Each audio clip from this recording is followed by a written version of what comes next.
Buen día para todos, esperamos que se encuentren muy bien en este pequeño evento donde vamos a darles las más recientes noticias cerca de toda la actualización y cambios del año fiscal australiano. Contamos con un excelente invitado muy especial.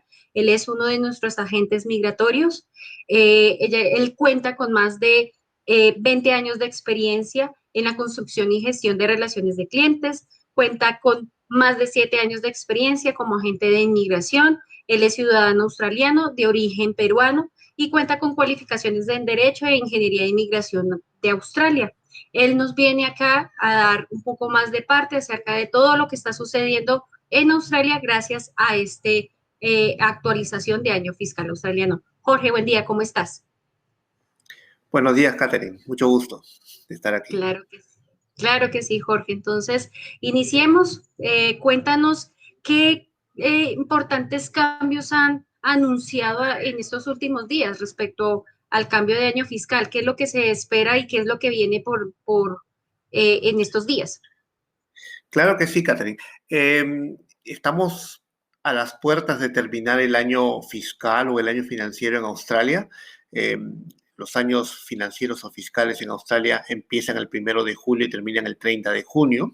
Y normalmente al final de los años financieros se anuncian cambios de todo tipo, especialmente en la parte de inmigración.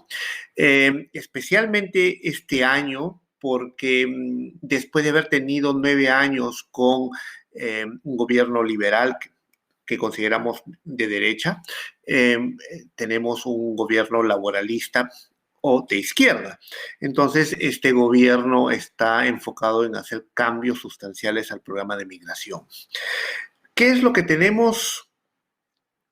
¿Qué cambios tenemos ya anunciados? Lo más importante, por ejemplo, es que las concesiones para las personas que tienen visas de estudiante en Australia, la concesión se termina el 30 de junio de este año. La concesión permitía que el estudiante y el dependiente mayor de 18 años que tenía una visa de estudiante podía trabajar horas ilimitadas. Eso termina el 30 de junio y vuelve a tener restricciones en el número de horas.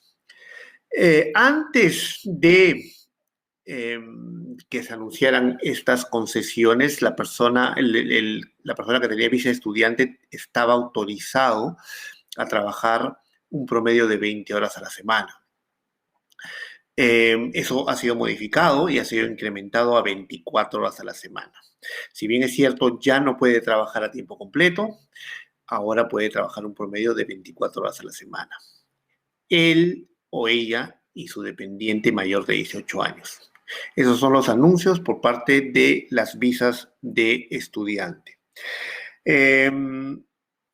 Otro anuncio importante que se ha hecho y que va a empezar ahora el 1 de julio del 2023 es el incremento del sueldo mínimo para efectos de migración. Ojo, no hay que confundir. Esto solamente aplica para efectos de migración. Hay un sueldo mínimo que el empleador tiene que cumplir si quiere hacer un patrocinio laboral. El sueldo mínimo que tenemos hasta el 30 de junio de este año es de $53,900. Ha sido incrementado sustancialmente a $70,000. ¿A qué obedece esto? Es básicamente que la ministra quiere enfocar este programa de patrocinio laboral para atraer a personas altamente calificadas. O sea, no cualquiera va a poder tener acceso a estos patrocinios laborales. La persona tiene que definitivamente tener un sueldo de al menos $70,000, ¿no? Ese es un gran cambio que ha habido en cuanto al sueldo mínimo. Otro cambio que tenemos es básicamente las visas 485, las visas de graduado que le llamamos nosotros. Las visas de graduado tienen dos caminos, dos streams que le llamamos en inglés. La persona que estudió un curso vocacional a nivel de diploma o advanced diploma tenía el camino de lo que en inglés se llama el Graduate Work Stream, ¿no?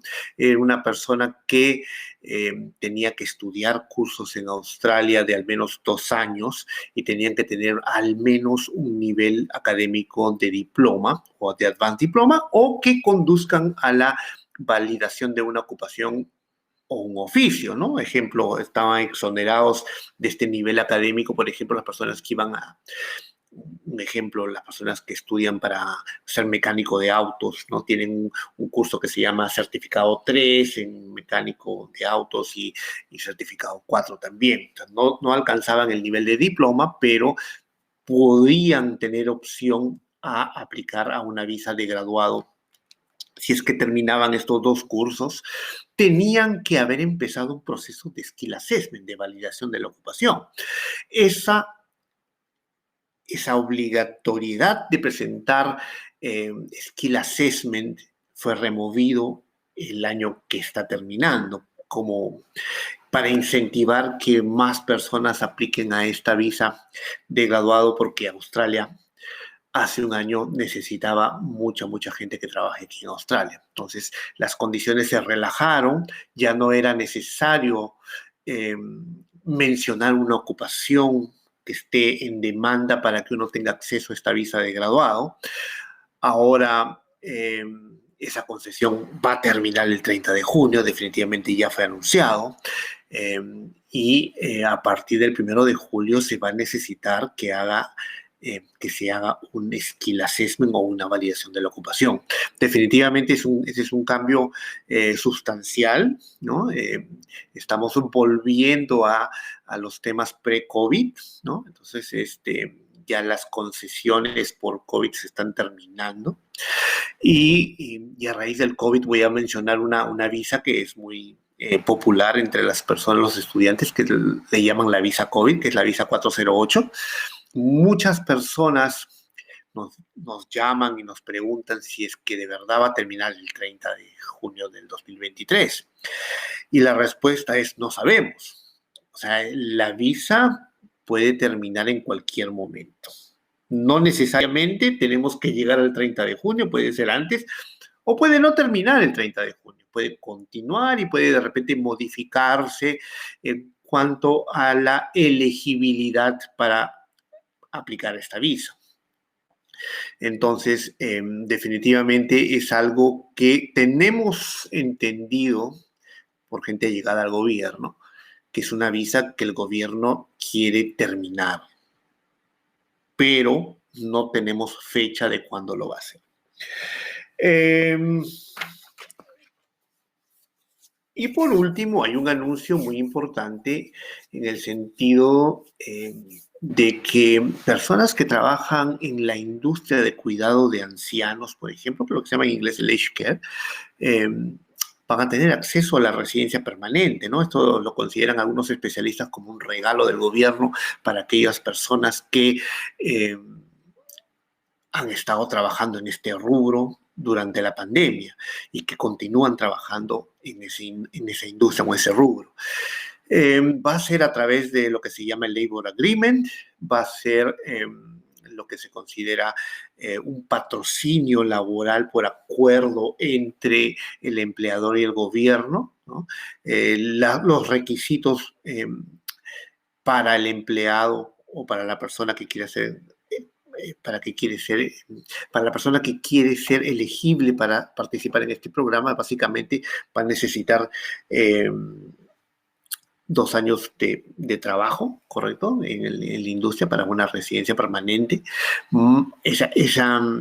Lo bueno es que no necesariamente hay que pasar por una visa temporal antes de acceder a la residencia permanente. Puede ser una visa directa de residencia permanente. Hay que tener calificaciones formales de al menos certificado 3 en aged care y 2 años trabajando en esa industria, ¿correcto? Ese trabajo no necesariamente es bajo este programa, puede ser con la visa COVID, puede ser con la visa estudiante, etcétera. Lo que sí se necesita son 2 años full time o pro rata, es decir, si la persona, por ejemplo, ha trabajado 1 año, 20 horas a la semana, es considerado como si fuera aproximadamente 6 meses a tiempo completo. Todas estas cosas son nuevas, van a beneficiar definitivamente a las personas y a los estudiantes latinos que trabajan en esta industria. Lo complicado, la parte negativa de repente es que se necesita el patrocinio laboral, necesita que un empleador, una empresa de aged care o un asilo de ancianos, como se dice en español, quiera hacer este proceso de patrocinio laboral, que dicho sea de paso, no es barato, pero definitivamente los beneficios son grandes tanto para el empleador que no encuentra trabajador calificado y para la persona que está trabajando ahí, que tiene una visa temporal y que quiere ser residente permanente, ¿no? Esas es básicamente las noticias que tenemos al día de hoy. Hemos tenido una noticia el día de ayer, en el cual, por ejemplo, nos preguntaban mucho las personas que estaban con visa 491, que para acceder a la residencia permanente tenían que cumplir lo que se llama el sueldo mínimo por 3 años, ¿no? Y era 53.900 y bueno, a partir del 1 de julio se incrementa al a $70,000. Entonces, eso ha sido removido, ya no es necesario un sueldo mínimo, lo cual es interesante, es excelente. No sé si va a ser permanentemente. Estamos esperando confirmación, pero al momento se puede aplicar sin tener un sueldo mínimo. No sé si tienes alguna pregunta adicional, Catherine. Claro que sí, por supuesto. Mira, tenemos varias consultas, hicimos preguntas. Bueno, nuestros seguidores hicieron varias consultas acerca de todo el tema migratorio, novedades, personas que se encuentran allí quieren solucionar su situación migratoria. Entonces, pues arrancamos con Paola Vivas, que nos consulta. No conseguí trabajo sponsor durante mi Graduate Visa. ¿Tengo alguna opción para quedarme más tiempo? Bueno, siempre hay opciones. Hay que verificar. Normalmente se sugiere tener una consulta para evaluar el caso particular de la persona, ¿no? O sea, pero hay más visas temporales definitivamente. Ahora, si la persona es elegible para un proceso de residencia permanente, hay que tener claro que el proceso de residencia permanente se hace independientemente del proceso de visa temporal, ¿no? En otras palabras, si la persona no tuviese más opciones de visa y tiene que regresar a su país, la persona puede hacer un proceso de migración calificada y obtener la residencia permanente desde su país, ¿correcto? Eso que quede claro. Ahora, si la persona quiere hacer el proceso de residencia permanente mientras está en Australia, obviamente hay que buscar otras visas temporales para que la persona extienda su estadía acá. Y hay que evaluarlas caso por caso, ¿no? Entonces puede haber, por ejemplo, las training visa o la visa de entrenamiento, que es la visa 407. También se necesita un sponsor, ¿no? Está la visa 408, la visa COVID que he mencionado anteriormente. Todavía sigue vigente, todavía hay una opción ahí.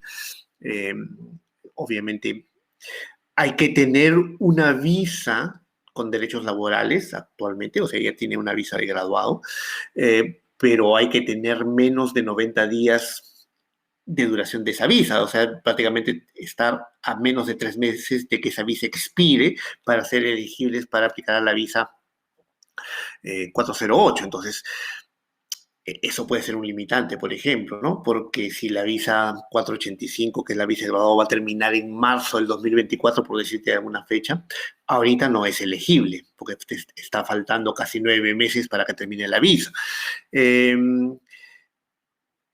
Pero ella, Paola, sería elegible recién a partir de enero más o menos o de diciembre para aplicar esta visa COVID, pero no sabemos si en diciembre va a estar vigente. O sea que hay que evaluarlo en el caso específico de cuándo va a expirar la visa, qué visa tiene, entendemos que la visa de graduado, qué estudió, cuánto tiempo ha estado aquí en Australia, porque por último existe la posibilidad de repente extender con más estudios, ¿no? Pero hay que ver su historial migratorio también, y hay que escoger el curso adecuado, ¿no? Se ha aprobado visas de estudiantes después de haber tenido visa de graduados, no en todos los casos, porque obviamente hay un criterio de estudiante genuino que el gobierno evalúa, pero hay opciones también, ¿no? Pero fundamentalmente le sugiero que agende una consulta con nosotros para ver eso. Claro que sí, al igual, en este evento van a encontrar un botón en la parte superior de sus pantallas para que puedan contactarse con nuestro equipo de bienvenida y puedan proceder sin ningún inconveniente a realizar ese agendamiento con uno de nuestros expertos. Mira que Valeria Gaby nos consulta precisamente sobre lo que hablaste hace poco de la Age Care. Ya mira que pues es de las preguntas que nos están haciendo. Entonces, y invitadísima también, Valeria, para que pues nos escribas, nos contactes, agendes tu cita con uno de nuestros agentes expertos, pues, y pues que puedas lograr el sueño de quedarte dentro de Australia. ¿Algo más que mencionar sobre esa Edgecare?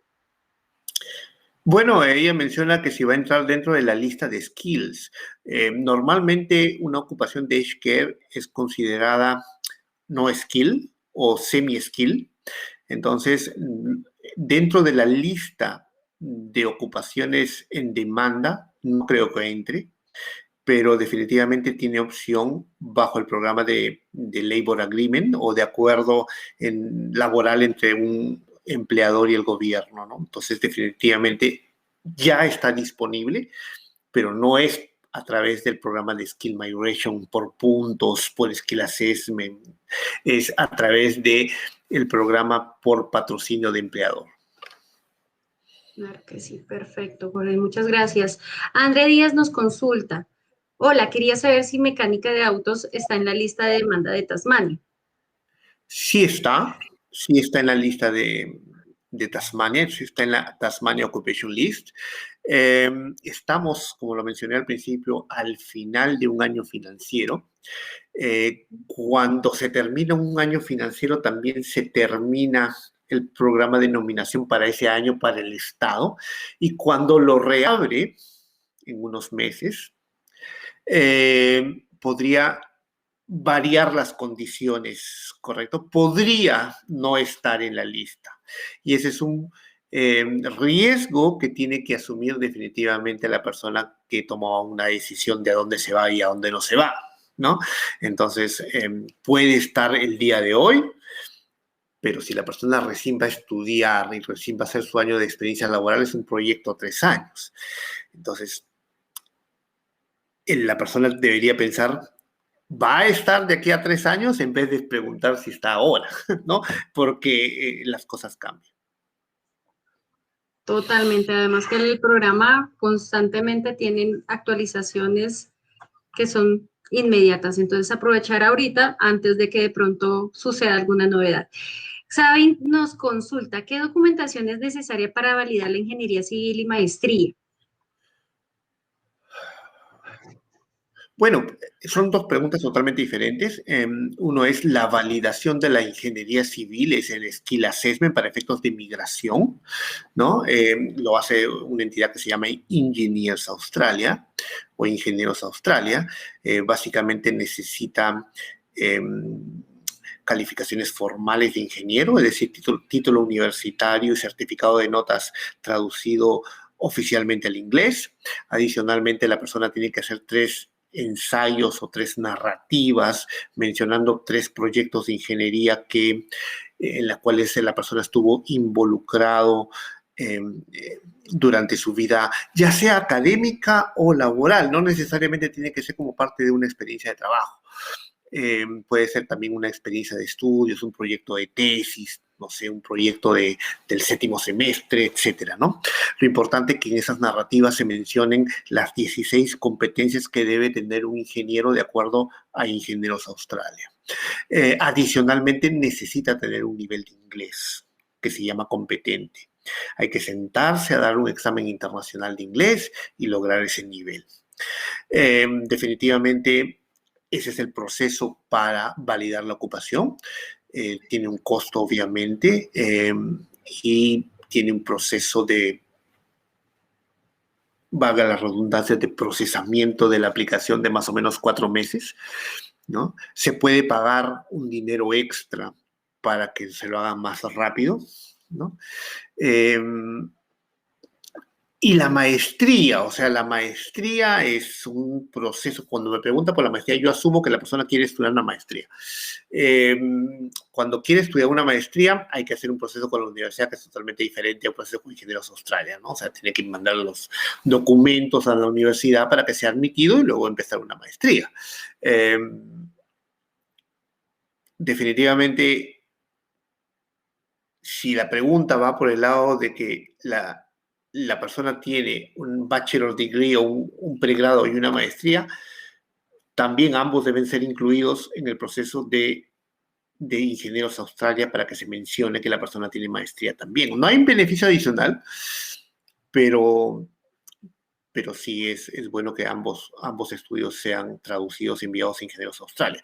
Pero si la pregunta va por el lado de que ¿qué necesito para estudiar una maestría? El proceso es independiente y se sugiere que consulte a un agente de educación, que son especialistas en contactarlos y hacer el enlace con la universidad respectiva donde quiere estudiar. Exactamente, totalmente. Muchas gracias, Jorge. Tenemos estas últimas 2 consultas. Monroy Ed nos consulta, máster en psicología aplicada de la University of Melbourne, ¿desemboca en una permanente? Bueno, volviendo al tema de lo que había mencionado antes, o sea, el proceso de visas temporales o de estudios no desencadenan automáticamente en una residencia permanente.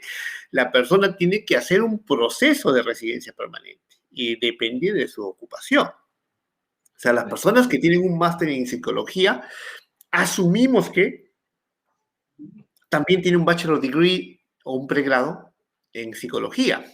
Lo que pide la entidad que hace el skill assessment, que es el requerido para aplicar una residencia permanente, es que la persona tenga al menos 6 años de estudio en psicología. Entonces, hay que contar los años ahí. Es muy importante, ¿no? Pero obviamente, este es un tipo de caso que hay que analizarlo en una consulta para ver si la persona es elegible o no es elegible, ¿no? Además que pues te encuentras en una zona que pues el aplicar desde Melbourne es un poco más complejo que desde una zona regional, ¿sí? Sí, en términos de opciones migratorias, se podría decir que hay mucho más opciones migratorias en las zonas regionales. Sin embargo, si la persona tiene un buen perfil, tiene la ocupación adecuada, puede obtener una residencia en Melbourne o en las grandes ciudades, ¿no? El problema de Melbourne, de Sydney y de Brisbane es que hay mucha competencia.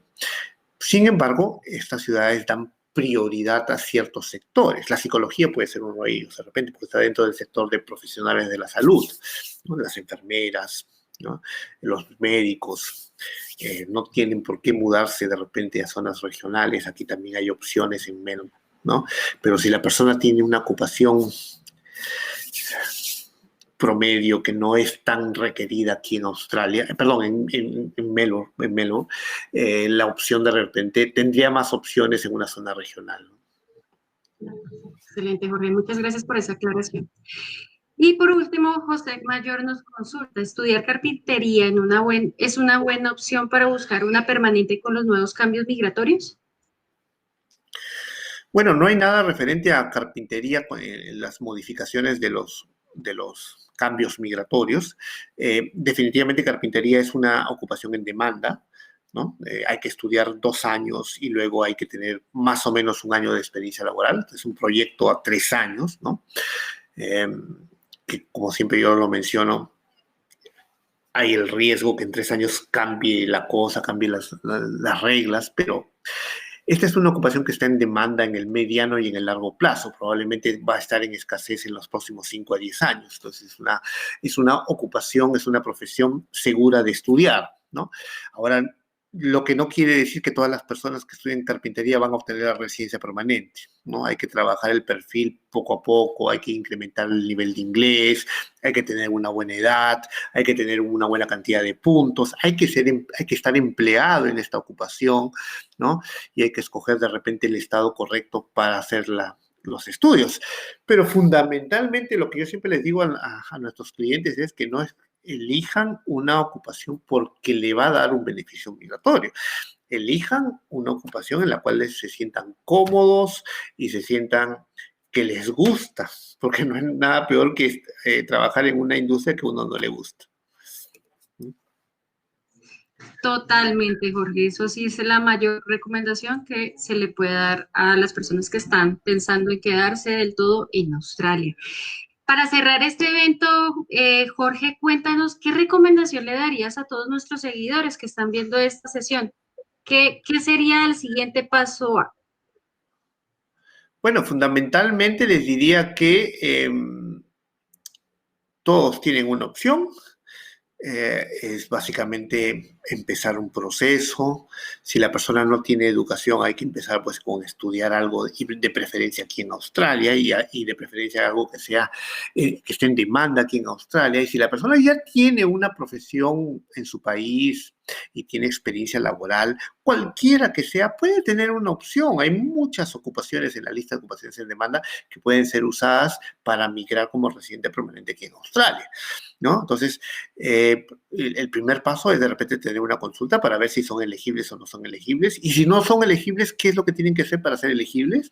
¿No? Porque no hay blanco y negro, el perfil se va construyendo. Si yo el día de hoy tengo un nivel de inglés bajo, de repente en 2 años eh, ya no es tan bajo, ya puede alcanzar el nivel que está buscando Australia, ¿no?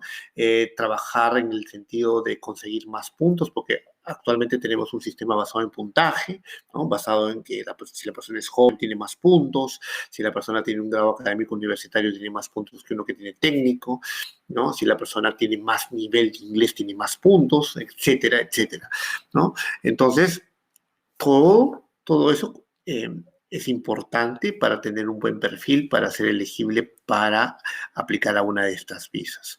Eh, Siempre, no voy a decir que todas las personas tienen opciones, pero la mayoría sí tiene opciones, ¿no? Hay personas que de repente ya su caso no se puede hacer mucho, pero todo empieza con una consulta, o sea, hay que evaluar ese caso, ¿no? Hay que evaluar paso a paso, se le dice qué es lo que en qué tiene que mejorar o no. Nosotros no decimos, yo particularmente no lo hago, qué es lo que tiene que estudiar la persona, porque eso ya va con la elección de cada uno, con lo que he dicho, con la vocación, ¿no? Entonces, eh, pero definitivamente le puedo decir cuáles son las ventajas que tiene el estudiar eso que quiere estudiar y dónde lo tiene que hacer para optimizar sus posibilidades. Totalmente, Jorge. De verdad, muchísimas gracias. Ya saben, lo mejor que pueden hacer es prepararse, anticiparse y organizar. Y obviamente, pues la mano de expertos es mucho mejor realizar su proyecto y obviamente minimizar al máximo los riesgos o posibles riesgos que pues, se puedan presentar en el camino. Entonces, importantísimo, nos pueden contactar a través de nuestro WhatsApp o nos van a poder encontrar a través de Facebook, Instagram y YouTube, donde pues van a encontrar nuestro contenido, información de valor y obviamente en nuestro sitio web van a poder proceder a realizar el agendamiento de su cita con uno de nuestros expertos. Jorge, muchísimas gracias por estar aquí con nosotros, por haber solucionado estas inquietudes y pues esperamos más adelante tener más noticias y novedades acerca de este cambio de año fiscal y obviamente todos los cambios que se vienen de cada uno de los estados australianos. Encantado, Catherine. Ha sido un placer responder las preguntas de nuestros seguidores y sobre todo alentándolos a ellos a que empiecen un proceso de migración calificada, ¿no? O sea, definitivamente Australia necesita migrantes calificados, y lo que yo siempre les digo, ¿no? Así Australia eleve el número a 1 millón de migrantes por año, o sea, no va a ir a buscarlos a su casa. O sea, ustedes tienen que empezar el proceso, ustedes tienen que ser proactivos. ¿Por dónde empiezo? Estudiando inglés, haciendo mi skill assessment, teniendo una consulta, para luego estar elegibles para poner una expresión de interés y luego ser invitados a aplicar a la visa, ¿no? O sea, es un proceso, toma tiempo el proceso, hay que invertir en el proceso, tiempo, dinero, etcétera. Las cosas no llegan del cielo, ¿no? Totalmente, totalmente. Jorge, muchísimas gracias y a todos ustedes, muchas gracias por estar aquí con nosotros. Un excelente día. Adiós.